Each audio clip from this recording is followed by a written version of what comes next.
Jeffy, I was asking Brandon if I were pregnant, would he have put my unborn kid in the credits of Demon School as a production baby so I could like engineer my kid to be a video game developer by showing them like, hey, you were in the video game credits before you were born. You were clearly meant to do this. I feel like to be a production baby, you need to be the baby of someone who worked on the video game. We not covered just a that, friend of somebody who is. I would have done it. Why not? Aw. I will say that if I was pregnant, I did do a voice for the trailer, and my baby would be a production baby. There you go. Oh, yeah, I guess that works. Yeah. If I were pregnant. Pregnant. Yeah. Am pregnant. Yeah, am pregnant. Yeah. That's a whole different conversation. Yeah. Just like Arnold Schwarzenegger. Exactly. Just like my fan fiction. Just like Luigi in all my fanfics. Well, Schwarzenegger was that way in a movie. Yeah, he was Junior. He was Mr. Mom. No, Mr. Mom is a different movie. This is a common misconception. Right. Mr. Mom is about a single dad who raises a family on his own. Junior is about pregnant Arnold. You know, it just doesn't. Yes, this is the bonus content. They should really switch. They should really switch those titles. They should, shouldn't they? Because it just doesn't. It should be Mr. Mom. That's what it's supposed to be. It should be. You want it to be Mr. Mom, but it's not. Yeah, you do. And Junior doesn't quite imply, what all is going on with that. Because isn't like Joe Pesci the mother in that one? Like, what? I've never seen this movie. Nobody knows who the mother is in Junior. Is that the thing? Is it like no? Because no one's actually seen the movie. They've just seen the poster where Arnold Schwarzenegger is pregnant. I thought this was like a really cool, like immaculate conception MPreg. Oh my god, that's like 6 different AOs. Yeah, nobody knows. No one's seen this movie. I've only seen the clip where he says, if it's a boy, I'm naming it Junior, and if it's a girl, I'm naming it Junior. I've seen this movie. Okay, tell us the plot. Frank, who is the mother in Junior? I saw it when it was new. Okay. Frank stood in line. Yeah, he was there. I don't have real memories of it. I couldn't tell you the plot. This is what even the people who saw it. Was it called like Mr. Mom or something? Was it called Mr. Mom? It's not Mr. Mom. That's why we're talking about it. It should be Mr. Mom, but Mr. Mom is a completely different movie. This movie is called Junior. Yeah, really? That's the bonus. Yes. This is my Berenstain Bears. Yeah. That movie's called Mr. Mom. Mr. Mom is a Michael Keaton movie. The second person on this podcast to make that conflation. Like, we are dealing with a Berenstein Bear situation. Yes. This is funny. The second person in this podcast and the 1 billionth person in the world.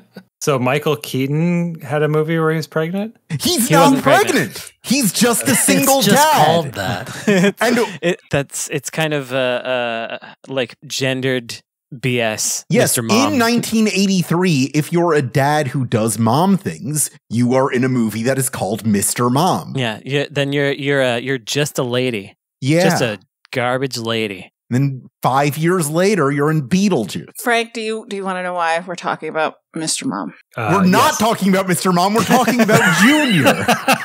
Oh my god! No, we're talking about Mr. Mom because I was asking Brandon if I had been pregnant, like I planned to be at this time when Demon School released, if he would have been kind enough to put my unborn child in the credits of Demon School as a production baby, even though the kid is not born and I did not work on the game, because I wanted to show my theoretical kid that they were in a video game credit in order to like put them on the path to become, like I said when you came in, the Black Hideo Kojima. Right. Wait, why did that lead to discussion of Mr. Mom? Oh, because I said that while she wouldn't qualify, I would qualify because I did a voice for a trailer. So if I were male pregnant, yes. If I were male pregnant, then my baby would be a production baby. You follow? I'm glad we're all on the same page. He's completely checked out. Let's do a fucking podcast.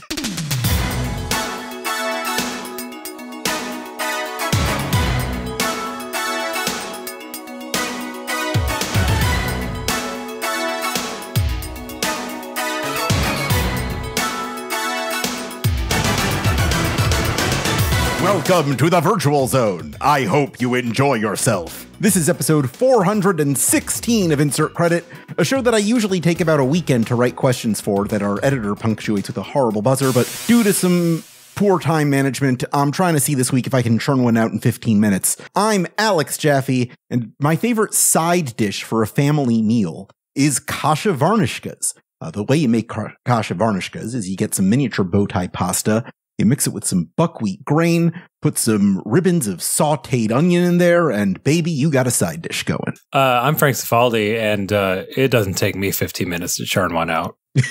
Yeah. Oh! Yeah, I had a feeling that was coming. Did you really? Yes.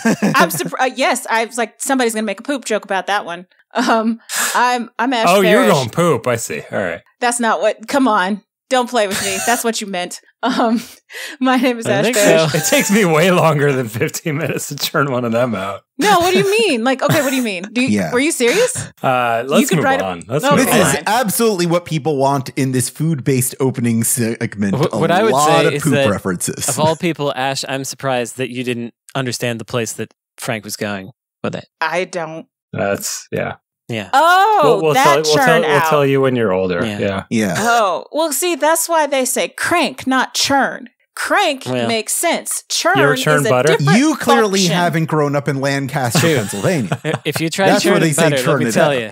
Let me tell you. Have you seen the shake weight commercial? Yeah. Like if you're churning, I have problems. I have Yeah. issues. Are you chafing? Are you using something? Anyway, To everything, Okay. churn, churn, churn. All right. What was the I'm actual prompt? Like side dish? Yeah. Side this dish. is me roping in Ash's hints to me that she wants to talk about her collard green recipe for the Thanksgiving episode, which this Okay, happens to be.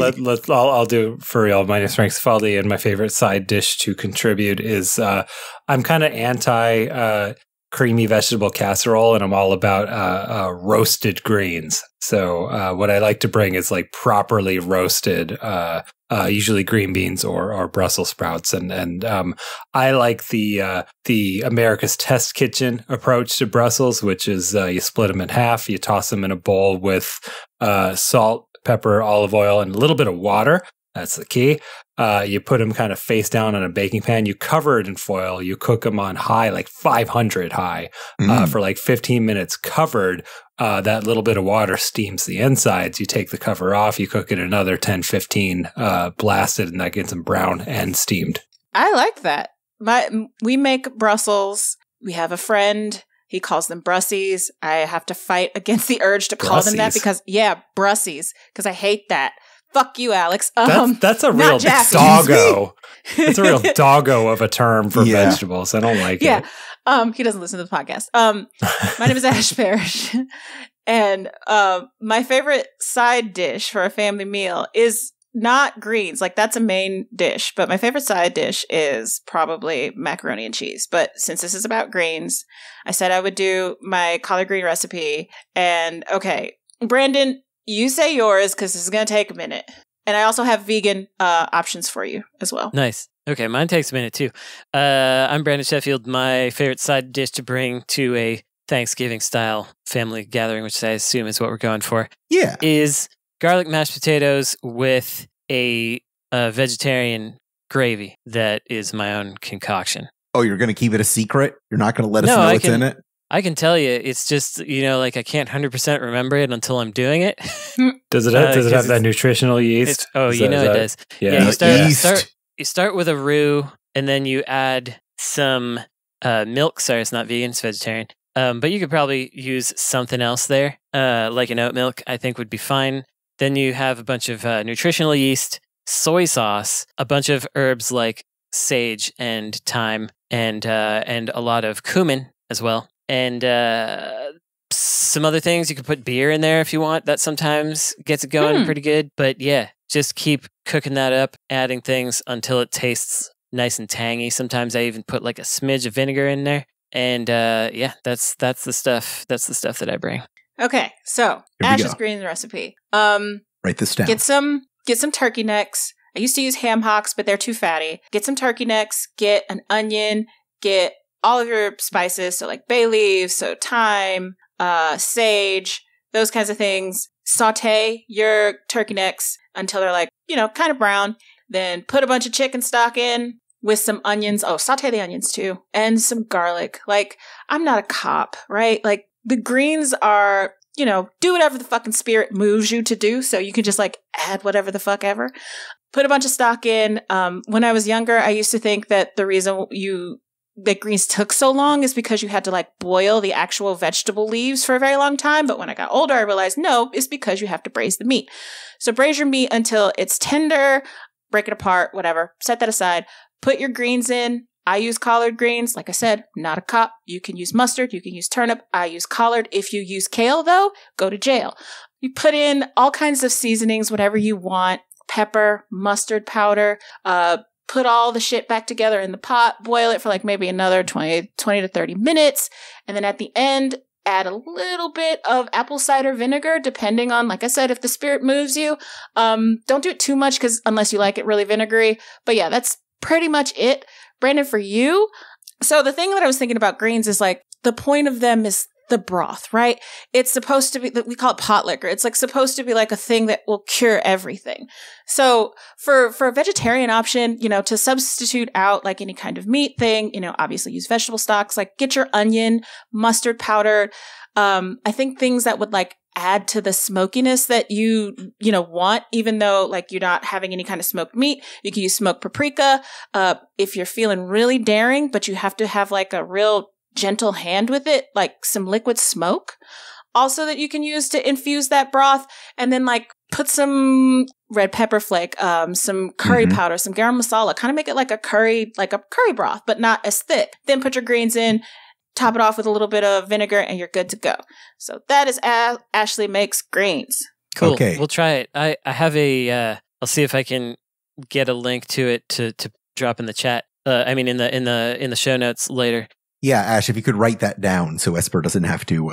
We have a. Yeah, I'll write that down. We have a vegetarian chicken stock. It's a fake chicken stock that we can use with things. So that might be useful for this venture. It's a Chinese broth that works super well. So I'll share that for the vegetarians in the show notes. All right.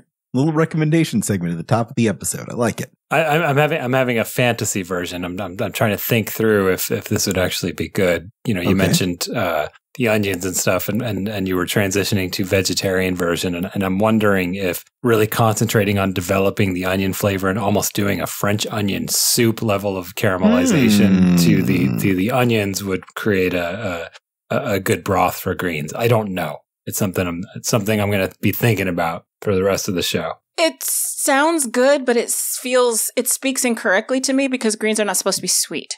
And caramelized onions add a sweetness. Yeah. Yep. Right. Yep. Okay. Okay. Yep. I agree. The place my brain was going was to replace the meat. I was thinking about turnips or parsnips. Like in That's big. a different dish. In Yeah. big. Okay. All right. So you don't get the umami that you want from that. Oh my God. Depends on how you do it. Well, we'll consider this later. A lot to think Also, about. fennel. Fennel makes it sweet. No talking, Jaffe. Yeah. Anyway, the thing is about fennel. This is a cooking show now. Now, I want to ask a few questions about video games, if that's all right. What happens at an independent game development studio immediately after they release the game they've been working on for years? We just make a bunch of exasperated sounds and look at each other with big shrugs. What happens is you're kind of not really sure what's happening, first of all, because you don't know where the game's going to go. But then you just look at all the bugs and you start fixing them, and you look at all the reviews and you're like, oh, this person did not understand this video game. And just, it's a big swirl. It's kind of like you want to do all the work that you were doing before, but you can't because some of it isn't relevant anymore, and your brain is off in another planet. So that's what happens to us. But I've heard a lot of other folks like get depressed. Oh, I've said that on the show. Yeah. That always happened to me. Like I had sort of a postpartum depression when high pressure crunch things were over. Yeah, and I've heard some people just like, I've seen people who they go on vacation after. They just like, they're like, it's out, goodbye, which sounds nice. That's how you know that you have enough money in the bank, because you can just go take a vacation and fix bugs when you return. On an indie game? That doesn't sound... The bigger ones, some of the bigger ones, they can just peace out. I've seen it. I've watched it happen. Wow. Can they just peace out because they have contracted out QA to other companies? Then they're like, that's your problem. Well, I think most of the people I'm thinking about with that are from like 10 years ago when it just all that stuff was less immediate. And people were more forgiving. And people were more forgiving of bugs in indie games 10 years ago? That seems wrong. Well, I believe that to be the case. I mean, I believe you. It just, from all of what I've heard about how you speak about indie game development and how it's evolved over time, is that audiences were generally very strict about, their games and how they worked and how they looked 10 years ago. And now, because of games like Roblox and things like that, those expectations are a bit lower. I think it depends on the type of game. Like if it's something that's like a single player narrative experience, they were probably always gonna be more scrutinizing. But there was just like less of an expectation of a constant update cadence. It was like, oh, maybe we'll get an update in a month that'll fix that. Was more understood at that time versus now, where it's like, fix it now, fix it today, fix it in 5 minutes. Yeah, I mean, I think players have been trained that like day one patch happens, hot fixes happen. I think there's a customer service expectation that didn't exist 10 years ago. Okay, that makes sense. Worse. Yeah, let's change. Okay. Here's my next topic. What are the best possible conditions under which to play a video game for review purposes? They fly you out. They serve you the food. They sit you down. Right. Sure. That's right. Yeah. Unbiased. Gently stroking your hair. By gamers for gamers. They give you that vacation that they were saving for post-development. Yeah. That's right. Honest. Yeah, no, go ahead, Ash. Well, I don't have a lot of experience with this. I am old enough that when I started and I was doing reviews as a freelancer, my first beat was like bad licensed Game Boy Advance games. And nice. I really liked taking them to the bar. That was fun.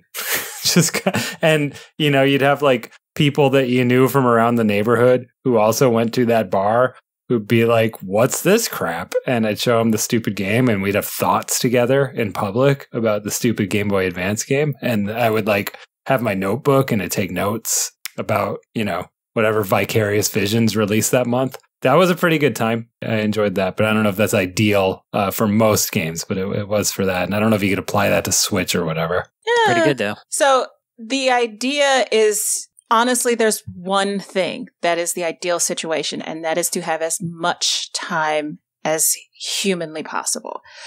I can't think of anything off the top of my head that I remember, but like, or who is an example of a really good, like, you have a luxurious amount of time to review this game. But yeah, giving people as much time as possible to review a game, maybe Breath of the Wild or Tears of the Kingdom. Like maybe I had a long time for that. Like, and long time, unfortunately, is like 2 weeks, which is not enough time. Right. But like 4 weeks is like a luxurious, like, oh my God, amount of time to review a game. On top of like having like a review guide from software is really good about giving you a review guide of like, tips and tricks and where to go and what to look for. And if you get stuck and, hey, make sure you do this, this, and this, like that kind of stuff without necessarily spoiling the experience that you're going to have. So I would marry like, and a big thing that a lot of people don't do, which I'm surprised is not more prevalent, is telling us how long it generally would take to complete the game. Like they just don't do that. And I know that there are all kinds of like considerations to be made, like if you're a completionist and blah, blah, blah, but just like a general idea of, this is how long, if you play at this kind of clip, to expect. So you have an idea of like where you are in the cadence of the game. So give me a lot of information about it. Give me a lot of time to do it. And I will be happy. I have various and sundry examples of when that is not happened. And I think the most famous one that I've talked about on the podcast before is Indiana Jones last year, because like if I had had more time and if that game had been given to me, like not during the Thanksgiving holiday, like I would have been in a better position to say nicer things about that, because it was under crunch, and I'm like, I don't like the first half of the game, but then I played the back half after the game had come out. I'm like, oh, like I would have been much more complimentary if I had more time, if they had given me, instead of, giving this to me over a holiday weekend. That's the worst. Yeah, like I'm one of the weird former game journalists that has reviewed almost nothing. I've done basically no reviews. Because that's not what Game Developer was about, right? Yeah. Yeah. Well, but Brandon sense. Also freelance like I did. Like we both did stuff for Wired, I believe, at the same time. So I wrote like 3 reviews for Wired and a preview for some other magazine that barely came out, but mostly my freelance stuff was editorials anyway. So I didn't wind up reviewing stuff except for, I guess, on insert credit. And in that case, it was just like something that I was deep into, and there wasn't necessarily an ideal scenario. One thing about developers giving you the amount of time it takes is I think only larger studios can actually know that answer because they have independent third parties playing it. But the developer themselves has no way of knowing how long it takes a real human being. And I also understand that like the time constraints as to when, they distribute code is also really dependent on, how big the team is and how much time they have to like make sure everything is as stable as it can be so they can give it to you. Because, thinking about Shadow of the Erd Tree, like that game, I think I had a decent amount of time with that game, but playing that game before it's released, like I remember that was hard as fuck. And then that game came out and like either day one or very shortly after, there had been a lot of tweaks to like tune the difficulty.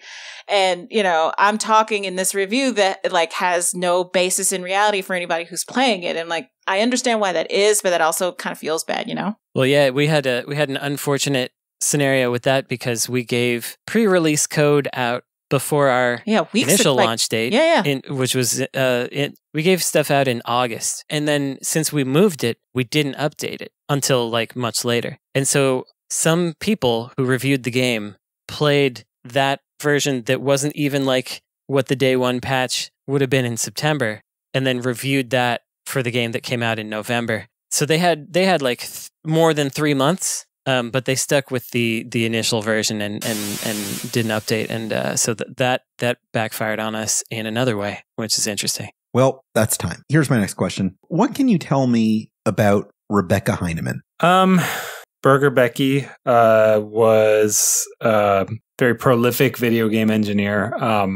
I think if you're kind of looking at her entire history, you'd probably point out Interplay as sort of the foundational years of her output. And she worked on things like Wasteland, and Bard's Tale 3, I think, was entirely her. But she is someone who just always kind of lived and breathed video games. She got her start winning a Space Invaders tournament for the Atari. And she wasn't like a trained, educated engineer or anything like that. She just really liked playing Atari games. And so she figured out how to make her own pirate Atari 2600 games. And then from there, figured out how the games worked. And then from there, figured out how to kind of start writing her own stuff. So she was always like a really low level engineer in that like she spoke right to the machines. Close to the metal. Yeah. And she is someone who, not just loved games, but like loved the history, even though she was kind of there from day one. She was someone that I think I met her and Janelle in like 2005 or something like that. Janelle was her ex-wife who passed last year. And I met them at Classic Gaming Expo. You know what I mean? Like they were like into the reflecting on their own, if not others' history aspect of this. Pretty much, for as long as that existed for them to interact with. She is someone that I don't have any like attachment to any of her work, honestly. I don't know that I've played anything that she's worked on beyond like, maybe some conversions of other people's games. But she is someone that I did see around a lot. I saw her almost every game developers conference, it feels like. I saw her speak at, vintage computer festivals and stuff like that. And she's someone who was always like very happy to just sit down and talk forever about anything that she knew. Like she just really liked talking to people about stuff. And she was she was not someone who was like particularly self-promoty even. She's just someone who really liked video games and liked talking about video games and liked meeting people and talking to them about that shared interest. And yeah, I'm going to miss seeing her around. We weren't super close or anything, but we knew each other. The last time I saw her was actually at PAX this year, which wasn't that long ago. She seems super healthy. And you know, I actually treasure the last memory that I have of seeing Becky, because I was on my way to do a talk, and even though it was well rehearsed and I know my shit, like I always get nervous before a talk, and I was walking over to the conference room, and you know, at PAX they have that sort of line area, and I was like 20 minutes early, and she was second in line. She was just sitting second in line to come see me talk. That's nice. Isn't that nice? Yeah, That's amazing. And I went and like sat with her and we caught up and I was like, wait, you saw me talk at GDC. This is like the same talk. And she's like, oh, that's fine. I don't care. And like, that's the last interaction we have. And I kind of treasure that. I think it's really nice. Yeah. It was just nice to sit down and kind of feel normal with a friend before a talk, you know? She was real cool. I recommend watching her video she did about porting Doom to the 3DO, because like for a lot of people, they were like, wow, even bad games have so much work put into them. She had to do it in 10 weeks, and it was nuts. And then when you look at the things that she did to make it work, you're like, well, actually it's pretty good, all things considered. By the end of it, she's very good at that. Colin Williamson was telling me the story of why she was called Burger Becky, which I hadn't known exactly before. I guess she kept a stock of burgers in her file drawer at her desk, and nobody knew where they were coming from or how old they were. And she was just like, pull them out of this drawer and chain eating burgers of indeterminate age. And so she got assumed it was a Burger Time thing. No, nope. Just like a file folder full of hamburgers. Actual burgers. She was just horfing down burgers. So that's a good one. Yeah. That's such a classic engineer thing. Yeah, like real dirtbag in it. Yeah. Dirtbag and developer hours. And didn't she just wasn't it just revealed that she had the source code for, was it Fallout 1 and 2? Or was it Wasteland? I can't remember now. But it was she had a lot. But it was something that like the CEO of whatever company that was like, that is lost. It's lost forever. And then she was like, well, when I was at Interplay, I stole it. So here it is. She maintained she maintained Interplay from her time, and we've talked about that quite a bit. She's the original Steel from Work. Yeah. So I didn't know about her. I'm sorry. I get emotional about shit like this. Bear with me. I didn't know anything about her until you guys had brought her up, and I went in and looked up, into, who she was and what she did. And, the Ash angle of this is, the Space Invaders thing, it was the first, U.S. national championship for a video game as I heard of it. And, that triggered the thought in my head, like, oh, so you mean to tell me that the first American esports star champion was a trans woman? Yep. Oh, okay. From 1980? Yeah. Yep. Like, and it just knowing that when you see and you hear assholes talk about, whatever it is they talk about and blah, blah, blah, and you realize that, oh no, this isn't new. This isn't different. This has always been like this. Video games have always been like this. And just having that connection, especially with something that I'm, passionate about, esports, is just like, man, I appreciate so much. The thing that I love about being on this podcast with you guys is that I learned so much from you. And I'm glad that I got the opportunity to learn about her through you.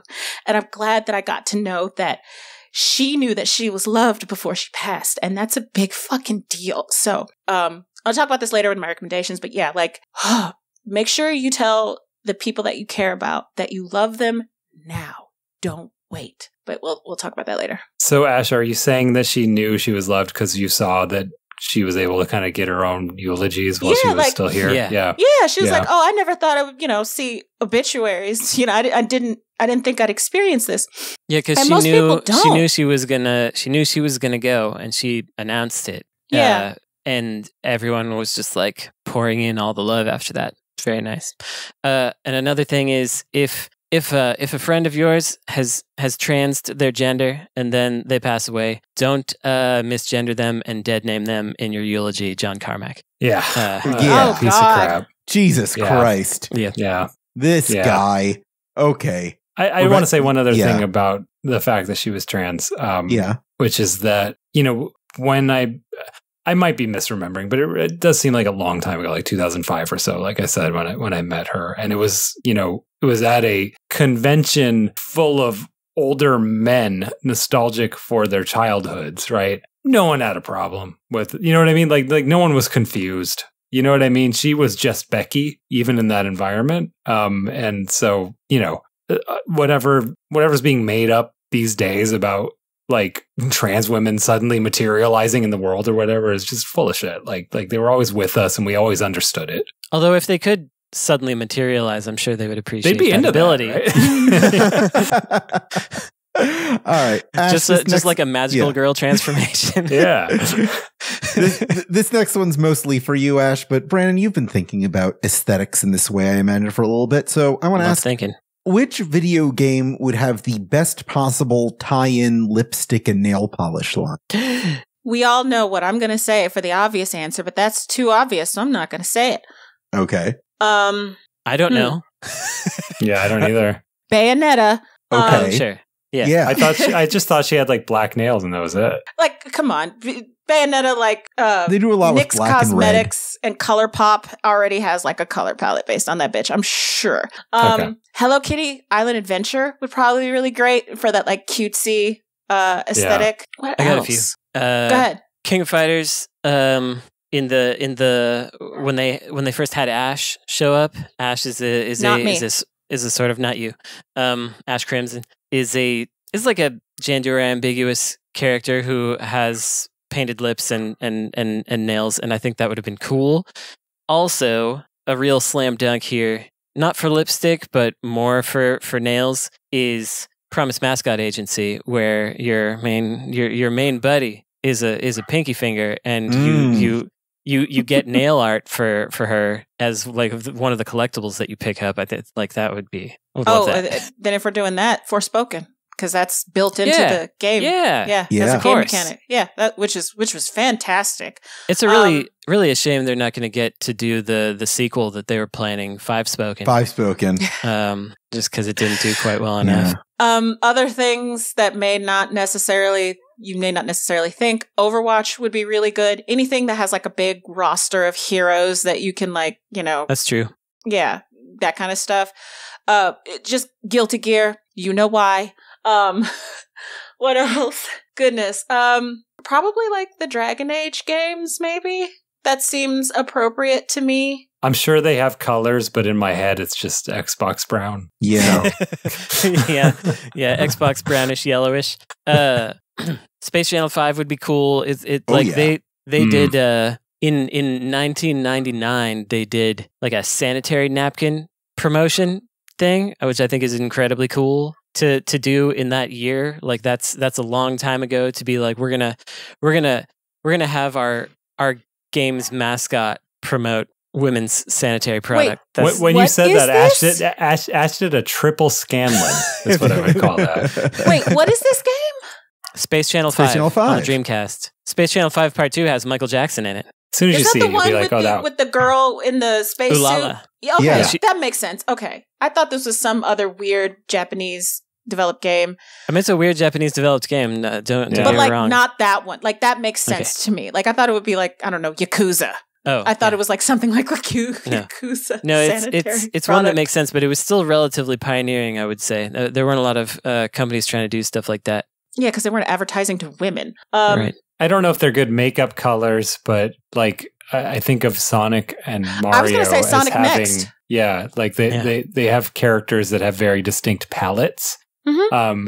And it might be All Sonic's friends, you could name them after. The palettes. I don't think that people would put on like a Sonic palette. Like just straight up RGB, like blue and red, right? Mm-hmm. But something along those lines, I think, would get a good variety. Be a good like Christmas gift. You get like this huge thing from Costco, right? That has like palettes for every Sonic character. It wouldn't be Costco. It would be ColourPop. I don't know what that is. It's like a company, like a makeup company that is known for doing all kinds of collaborations. Like they did a Sailor Moon palette. They, that kind of stuff. They would be but do they do a giant box that you unwrap under the Christmas tree? They might, like legitimately, they might. You know where I'd go with Sonic is zone based colors. Ooh, so you got like your Hill. chemical plant zone. You got your green hill. You got so you can have like night. An oil slick thing. You got your casino night. Yeah, I think that would be great. That's really cool. Yeah, this is working for me. All right. Like they've got Pokemon, like ColourPop like does Pokemon, which is also, another one of those games. Yeah. But yeah. And the Mimikyu one is clear. Yeah. I think my actual final answer would not be Sonic specifically, but just Sega. And I would choose, exactly. I would do Ooh La La and Shadow. Yeah, a Space Channel one and Outrun one. Ichiban. Yeah. What color is Ichiban? Yeah. Well, he's got the maroon. Purple, burgundy kind of thing. Yeah. Oh, you know what would be really good? Ace Attorney. Ace Attorney color Objection. palette. Speaking of burgundy, yeah. I'm not actually objecting. I just wanted to say it. Yeah, we all want. The guy who says objection is the dude from Critical Role? No. Did not know that. Yeah. We'll all look that up during the break. We'll be right back. All right. I'm going to get some. That's right. Oh, God. It's like we have to wait for it. Yeah, I know. I'm going to get some water. Yeah, do that. Some squad-a-later. Do you keep a track of all the jokes or all the questions that you ask, Jaffe? I do keep track of all the questions, not the jokes. Not the jokes. I do have a spreadsheet of questions that I check against. Frank has the joke spreadsheet. Joke spreadsheet. That's right. It's all about compartmentalization. So if one of us dies, the podcast can keep going. Welcome back to Insert Credit. It's time to go to the question hole. This is the part of every episode where I take a question submitted to us through patreon.com/insertcredit, where you get access to the forum that lets you send these questions to us. You get monthly bonus episodes and other fantastic features. Our question this week comes from Guppy, who asks, if you could take the assets of any video game and make a completely different game with them, which game would you use and what would you make? I feel like we've tried to answer this before. Yeah. I feel like I answered Toe Jam and Earl 2 Panic on Funkotron already. And I feel like I never came up with a fantastic answer for this, even though it happens so much that I'm playing a game and I'm like, you can make such a good game out of this. But I don't remember any of those right now. I'll try to add another one, which is there's nothing wrong with the game. It's fine, but I'm not really a deck building guy. The sprite art in the Game Boy Advance version of Kingdom Hearts is so good. It is really good. Yeah, that's true. And it'd be really cool to do something else with it. I have a friend who made an early 2000s web comic with that sprite art. That's ripe for the picking. That makes sense. Exactly. It's really pretty. It's real pretty. I don't know. I'll make a joke for Brandon. Most way forward games. But ching. Black. Zoom. I don't get over my head. Zoom. Just throw something out there in service of answering the question. Let's take all the sprites from the Sailor Moon fighting game and make a dating sim. Yeah. There you go. Okay. Do they have close-up portraits? They have good portraits for this? They're small, but they're there. Okay. I do think a lot of those Sailor Moon games you could turn into a pretty good game if you wanted to give it a try. Do you have another question, Alex? Okay. Yeah. Let's get back into the question hole. You know what? All right. Reach in again. We're going for a double hole today. We're going for a double hole. You know what? Let's reach in blind. Give me a number between 1 and 880. 666. Okay. Question number 666. This is from BreadyToDie, who asks, how hard should a game push a player to play a certain way? Should a game be unbeatable if you don't learn the mechanics? Does it depend on the game? Oh, yeah. That's does a good depend one. on the game, but it's interesting to think about. I don't want to end with just it depends on the game because that's not very exciting. I think that so part of that question was like, should it be mandatory? Was that kind of part of the spirit? How much should you force players to play the way you want? Okay, because I actually think that the sweet spot to a game that like has a lot of potential depth is that the optional content kind of forces you to play around with the mechanics that you might not otherwise. And I really like when a game does that, but that's not a situation where you have to do that to just play the game. So I don't know if that's the spirit of the question. Yeah, and it's also interesting to think about the way in which you're forced. Like, are you Nintendo style tutorialized to learn how to recontextualize this move, or are you thrown into it and then you're like, I have no idea how to do this, and then you have to figure that out? And I think do they still do that? Which the Nintendo the tutorialization? Yeah. Yes. Because like I the feel Nintendo tutorial text, like you got a blue ruby that's worth 5. Yeah. Mhm. Oh, we don't need. Yeah, that's annoying. But thinking about Nintendo games, like obviously, I'm going to think about Breath of the Wild and Tears of the Kingdom in terms of like forcing a player to play a certain way, because one of the most rewarding things about those games is that, there's very clearly the obvious solution to whatever problem that Link uses all of his various gadgets to do it. And then there are the good, like, make the brain feel good, where it's like you do something completely else, something different, because that's just the way your fucking rat's nest of a mind works, and that it still works. That's beautiful. That's good shit. And I don't think I've had the same experience, or at least, maybe not in those particular games with Nintendo, with that kind of tutorialization. So, but now that I didn't play Mario Wonder. Isn't that what the flowers do the whole time? Yes. Yeah, that's what happens in Mario Wonder. It's one of the more recent examples of them doing that. You can kind of avoid those flowers, but you have to like really try. Some of them can be avoided, I believe. It's a shame we never got the sequel, Mario Tutor. Yeah, that's what I'm talking about. But also, I guess to your point, I can Building say this a now. certain kind of house. Kirby Air Riders with an S is out, which is the very aliens of sequel naming conventions. That $. Yeah, the tutorial is very in depth, because Sakurai really wants you to like, okay, this is how I want you to play the game, and this is how these different systems work, and it's like almost maybe, I don't know, 20 minutes of a tutorial where you go through like each, like, here's the basic stuff, and here's the combat stuff, and here's the advanced stuff. And it's like very long, and I felt like I had to do it in order to like, okay, completely understand. So I guess now that I think about it, yeah, you're right. They kind of do tutorialization. And those kind of things are hard because as a player who plays games, you sort of have a tendency to want to mash through that and be like, I'm going to figure it out.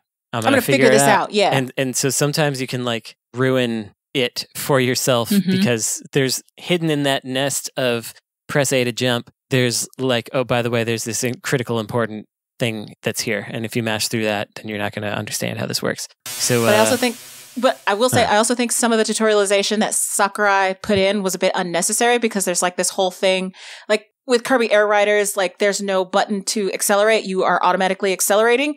And so the way that you like navigate turns and whatever is like you've got this drift action. So like you can hold the drift button to like drift around, but there's also a tutorial where if you don't want to do that, and you want to turn a little bit, I don't know, different, you can mash the drift button. And there was like a tutorial completely dedicated to that, which feels like something that you should let the player discover for themselves. So I'm like, okay, buddy, calm down. I will say I recognize the irony of during the break saying that I check all these questions against a spreadsheet of all the questions I've ever asked, and then immediately asking a question I've asked before. Again, I did this one in 15 minutes. We're finding out what happens when I do that. Oh, right. You churned. Yeah. Yeah. The churning. Here's my next one. What effect does the Game Awards actually have on video games? Am I a video game? Because if so, the effect is they make me angry. Ba-boom. I don't think you're a video game, Frank. Am I video games? I know you are an Xbox, but that doesn't make you a video game. Well, I can't answer this question because I'm not a video game either. I'm also not a marketer. You know what I mean? I don't know how to like track marketing effect. I think it's I've maintained for some time that we need like an E3. We need some big an E3 style event, some big spectacle for us all to get kind of a little bit mad at. Yeah. To just sort of unify everybody in the game industry. I appreciate that he's the sin eater for that being one. a little mad, but still paying attention. A kid from Omelas. Yeah. And so I think it serves that purpose. It also, if you want to know which Call of Duties and their ilk are coming out in the next year, is where you got to find out. If you want to know what Kojima's up to, Jeff Keighley's best friend, then you got to watch that. I see the need for it, but I don't see the need for it being something that is very self-serving to one particular man. That's Correct. God's America. Which is funny because Keighley is Canadian. Yeah. It's true. He is Canadian. You don't have to be from the U.S. to be American. Yeah, good point. Right. It is pretty, I don't know, it feels like an extension of the general state of things that our biggest industry event is kind of surrounding one guy. We sort of cultivate cult of personality, I think about how we used to have trusted publications and stuff, and now we have personalities that have splintered from those publications or whatever else, that give their thoughts and feelings, and now you have to know individuals. It's just like part of the fragmentation of culture in general. It's just like a symptom of that our big industry event is things Jeff Keighley likes. It's just it's such an odd thing. I mean, it could be worse. It could be like things Elon Musk likes. It really could be worse. That is the other thing. Yeah. Like Jeff Keighley, he's like the devil regular fella from like 2015 or something like that. He's like not even from like a real specific weird time. All this does is make me wish that I know that the Academy of Video Game Arts and Sciences or I'm pretty sure that's not what the actual acronym is. The one that hosts AIAS. AIAS, yeah. The ones that do like what the actual, like, people like to call the Game Awards, the Video Game Oscars, but there's no voting, there's no industry voting body behind that. And there is. I mean, there is, but not the same way that the Grammys and, they have all that shit is the video game or the music recording industry or the television industry or the movie industry. All those guilds undergird that. And the guild that undergirds, the AIAI, the DICE stuff. Like, I wish that, they probably need more money to compete on a level with the Game Awards, so we can actually, finally put the actual people who make the games back at the center of the conversation, which is where it should always be about. Right. Well, so. I think the real issue is that DICE and GDC do Game Awards, and that's the primary function of that event. And Jeff Keighley's event started as an awards show and is now like it's more like an E3 thing. It's more of a trailer showcase and like, here's new stuff that's coming out, and we've got awards in between that. So it's like it's serving a different function than those, and Jeff Keighley's thing probably shouldn't be serving the awards function.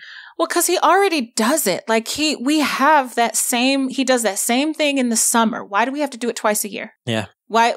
Let's just have Summer Game Fest be the big commercial palooza, and then, the Game Awards be like, okay, this is not the solemn event, but this is the event where we, celebrate the people who make the games. Well, who's paying for that, though? Yeah, I know. I understand that there are reasons why the things are the way that they are. It's just, Boom, I got you. Explain it. You can mansplain. Yeah. A quick PSA before we move on. Just a reminder to Insert Credit listeners worldwide. You don't have to watch the Game Awards. No. That's it. That's the PSA. You don't have to watch the Game Awards unless you are literally being paid to watch the Game Awards. That's the only circumstance. Do you know people pay money to get tickets to sit and be marketed to for 3 hours? Well, yeah, I heard that the tickets, future class, which they basically decimated, had to pay for their own tickets. And they're expensive now. But I will push back because there is an effort or sentiments with other, within the game journalism media space. It's like, you don't have to pay attention to Jeff Keighley. And I wish that were true. I wish, we didn't have to.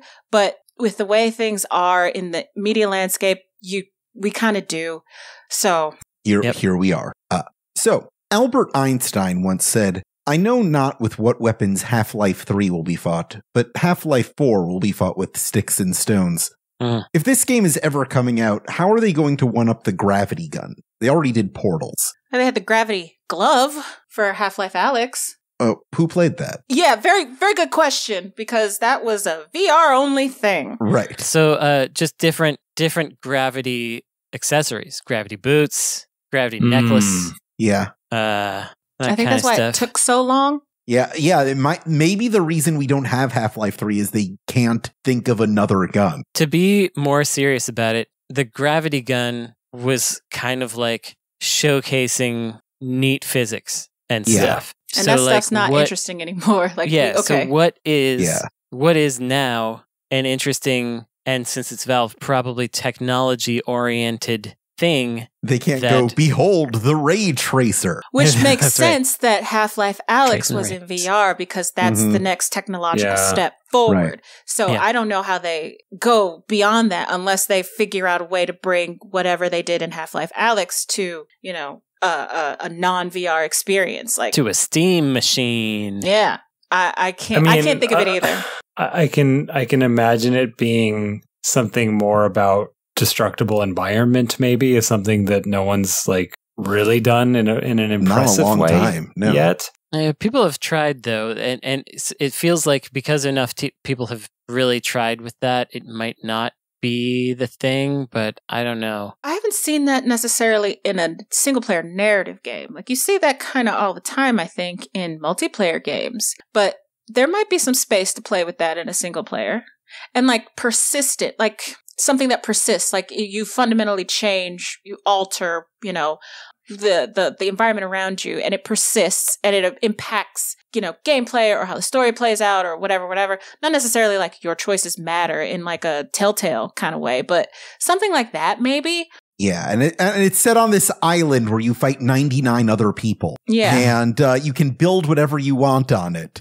And we also got like Homer Simpson in there. So you mentioned Telltale, and I don't know if this is true anymore, but I think it's a pretty safe bet that at one point they were going for narrative innovation, because they just straight up bought the Firewatch studio, and why, right? Like, and I'm pretty sure that was for some kind of narrative-driven choices matter kind of experience, and that may or may not be where they are now. But that was always, at least my headcanon, is that the next Half-Life 3 was trying to innovate on the storytelling. I cannot see something like that going over well with the people that I envision as the Half-Life fandom. Like, I just can't. Really?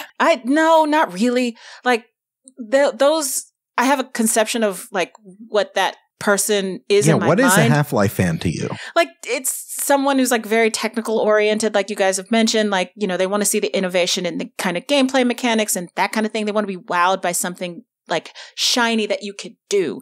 Not necessarily something interesting that plays with, story. Like that just seems like a mismatch in my head. Because for the most part, Valve is not a storytelling. They tell great stories, but that's not the focus of the things that they do. Like it happens to be a good add-on to the technical experiences that they create. That sounds like a mismatch to me. But what I will say, what I, in my heart of hearts would like, we have completely gotten rid of Gordon Freeman. Sorry. All of the games going forward now focus solely on Alyx. And, we were talking a couple podcasts back about how, you have sequels, and the thing that they innovate with sequels is that they give you a partner, and the partner is Alyx with her big robot dog. Her big robot buddy, yeah. That's how to do it. Well, it's a gun that we're looking for. So here's my bid. What's your gun? It's a dialogue gun. It's almost a dialogue gun. It's a random hypnosis gun. You shoot guys, and they then are given a task, and you don't get to control what that task is. This guy now wants to open a door. Where's the door going to be? You don't know. He's gonna go try to open a door somewhere. This guy wants to get coffee. There's no coffee in this building. Where's he gonna go? That's my idea for it's like an impulse gun. An impulse gun, exactly. Yeah, an impulse rifle, we'd call it. Yeah. Oh, there we go. Now funny. we're full up phantom toll boothing here. Okay, Brandon, you saying that gave me an actual idea that might work. Half-Life 3 is just like a very souped up, more technically serious and technically advanced version of Tears of the Kingdom, where you have all these different physics tools that you can use to solve the various puzzles, in addition to the gravity gun, et cetera, et cetera, et cetera. I think that would be interesting. All right. Where my head was going with Brandon's explanation was actually more of a Mario Odyssey kind of thing. Oh, with the hat. Soul jumping. Yeah. All right. That is time, which means it's time to go to our lightning round. We are going to play a game called One Sentence Review. This is a game we have not played in a long time, but feel is overdue. I've never played it. What I'm going to do is I'm going to name a video game, and whether you've played it or not, you're going to review the game in one sentence. That's it. That's the whole game.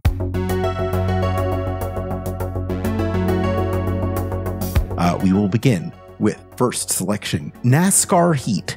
Hottest NASCAR yet. You don't want what I'm going to have to say, guys.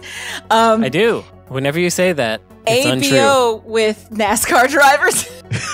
Okay. ABO stands for Alpha, Beta, Omega. The girlies know. Oh, yes. No, that would be NASCAR Slick. Yeah, both work. All right. We'll go to our next one. Our next game is Tonka Town. Infogrames means innovation. Is this like Tonka as in Tonka trucks? Yeah. Yeah. Oh, okay. Yeah. Not as explicitly violent as its predecessor, but good nonetheless. Pretty good. Stuntman. It's a gay male fashion. We're doing this we're not reviewing this. You can we're do just this. explaining You can what do this this game name is. design style if you Yeah, want. fine.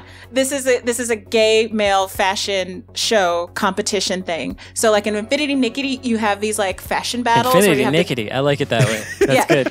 You have these fashion battles where you like have to wear better clothes than like your opponent, and this is just the male version of that. That's what it is now. Good review. Beachhead, Ash. Pyramid Head's cooler, chiller brother. Sorry, that's all I got. Yeah, that's what I think of. Sorry, you're getting name design. I'm sorry. That's fine. I'm trying this to think piece of crap is no day at the beach. Yeah, there you go. There we go. 90s Thank style. you, Frank. All right, Freddy 5. Oh God, Five Nights at Freddy's. The fifth one. Fred. I don't know. This would be Freddy Fish 5, the case of the creature at Coral Cove. I didn't play any of the other ones, so I'm confused. 8 out of 10.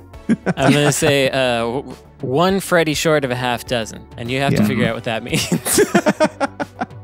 Unreal Tournament. You won't believe the shit you get up to. The realest tournament yet. That's a bad thing. Test Drive. This was not tested for quality purposes. Yeah.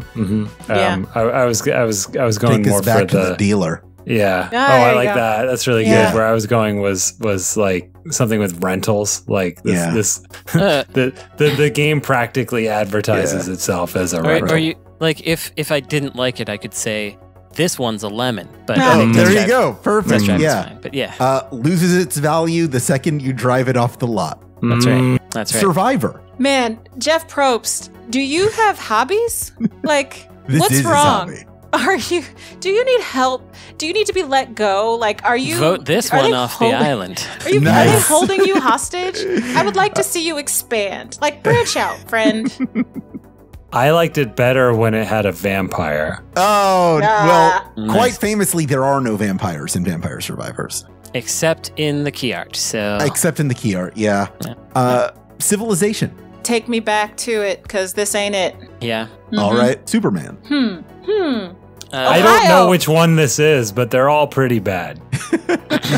Man of Steel, this one from your local video store. Alex got that joke, so Yeah, I that's one of his names.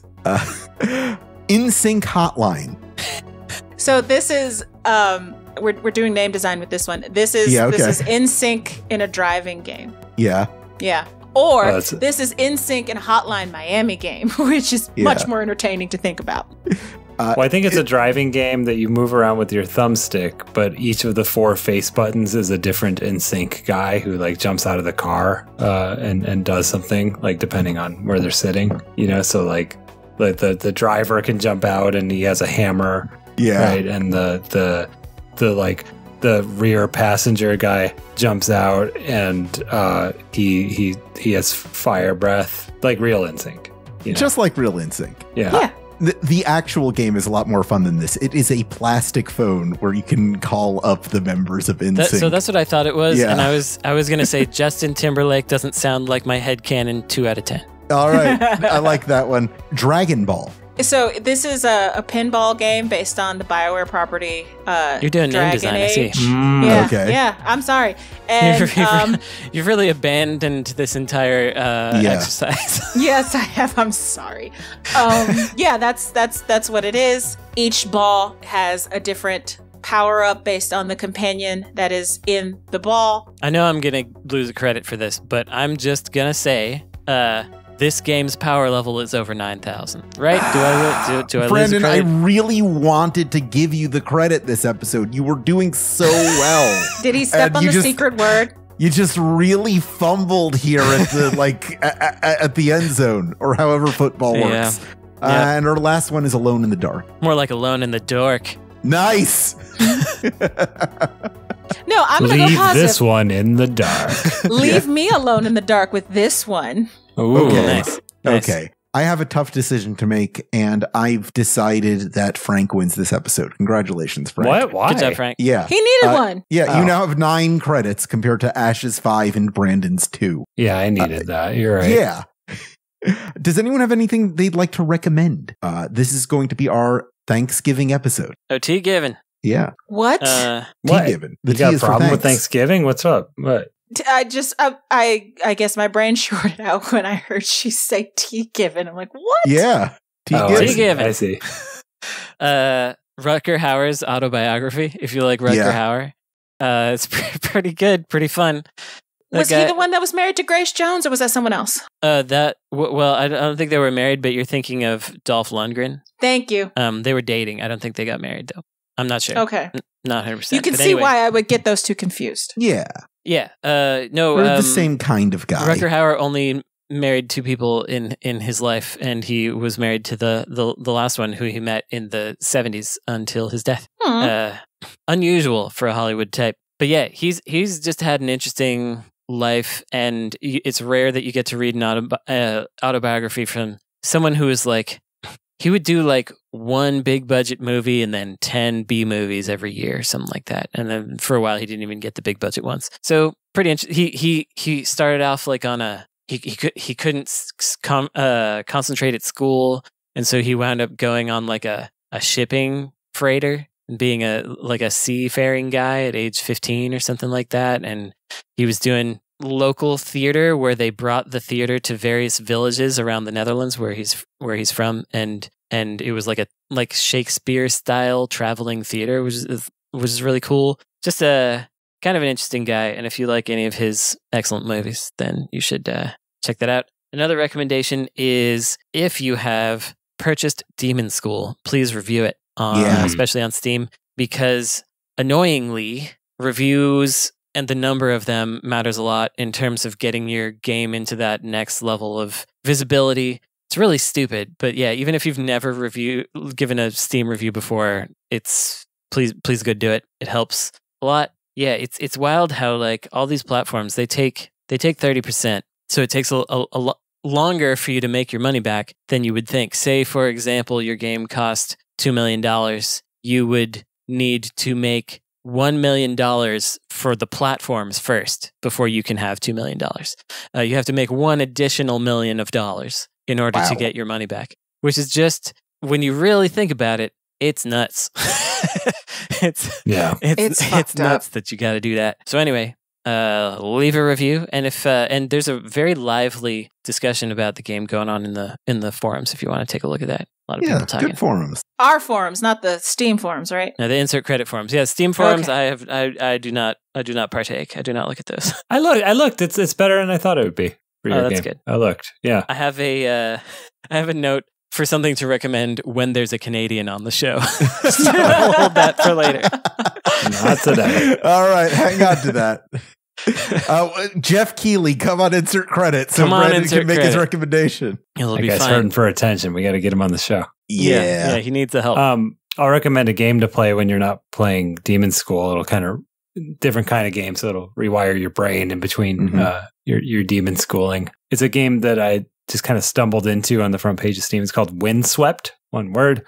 It is a very cute looking pixely game with a duck and a turtle. But it is very inspired by I would say like Donkey Kong Country and Super Mario World. Like it is a game that's kind of about finding the secrets in platform levels, using the frankly very deep physics of the two characters. Like there's a lot of combo moves that involve sort of like switching to the duck, picking up the turtle, throwing him, and like doing your spin move off the other thing, and it's just it's one of these, like, I just keep finding these Kaizo moves. It's very Kaizo feeling, yeah. But it's really gentle and like instant retry and stuff like that. Like and also you don't have to get really good and do all the challenging stuff, but I have been. And I've been having a really nice time. I think it's just been really good for my brain to like play a game where I don't make any decisions. I just do, and so it's been really nice and relaxing for me. And it's just one of those games where it's like, you pick it up and you're like, oh my God, this is kind of like a masterpiece for what it is. And it's got like 10 Steam reviews, So let's review the games you like. Yeah. Okay. Ash is going to put on her auntie hat again. Like I was saying earlier when we were talking about Burger Becky, tell your people you love them while you have them. Don't wait until they're sick. Don't wait until like the last minute. Don't wait. If you have people who are important to you, let them know that now. And that doesn't necessarily have to be, just the people in your immediate circle that you love.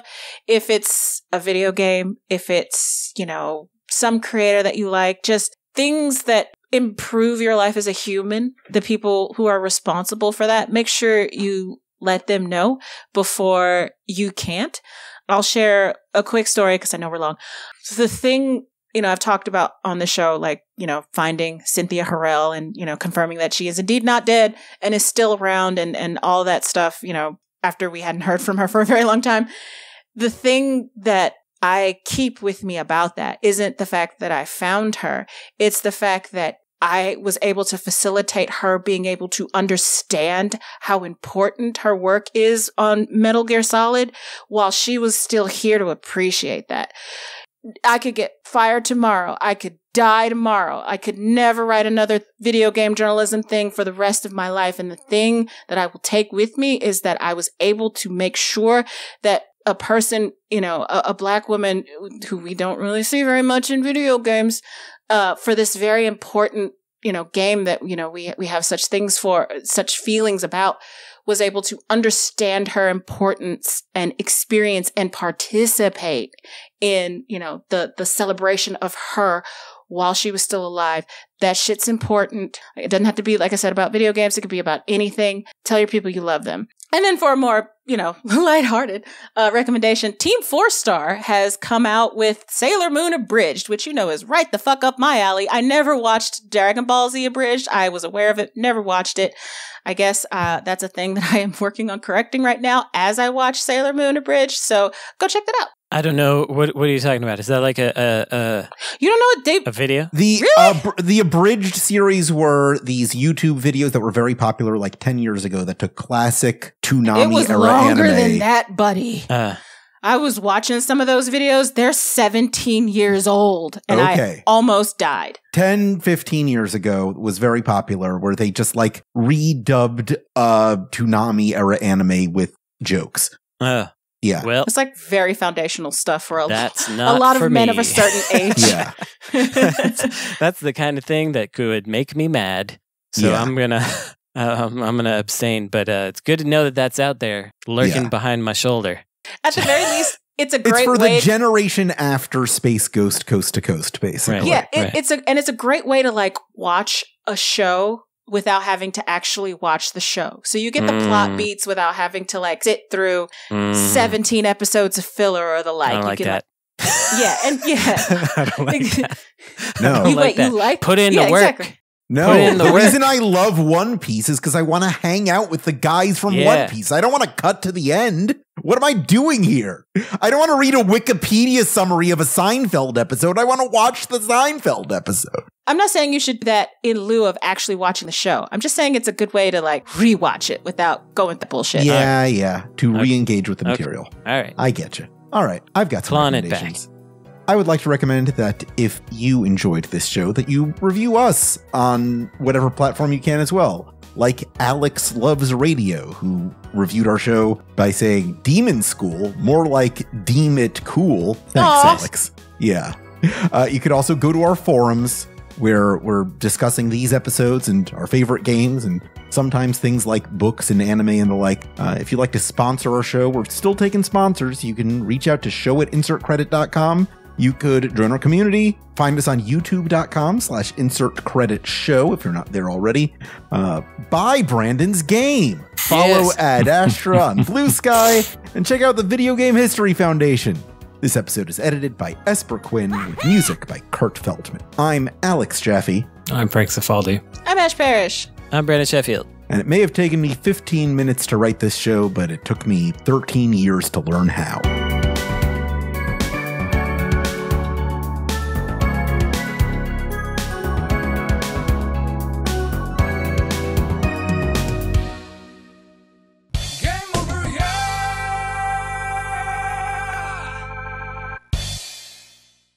Okay, I know it's run long, but this is a Thanksgiving episode, and all of us, including Esper, should go around and say what we're thankful for. Yeah. Oh man, I that's already my stopped least favorite. recording.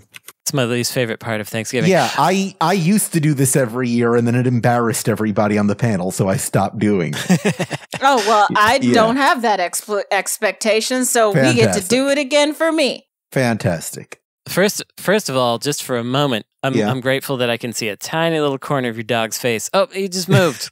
He just moved. I could see his face there. Go And get him. As I said it, he was like, no, I will not.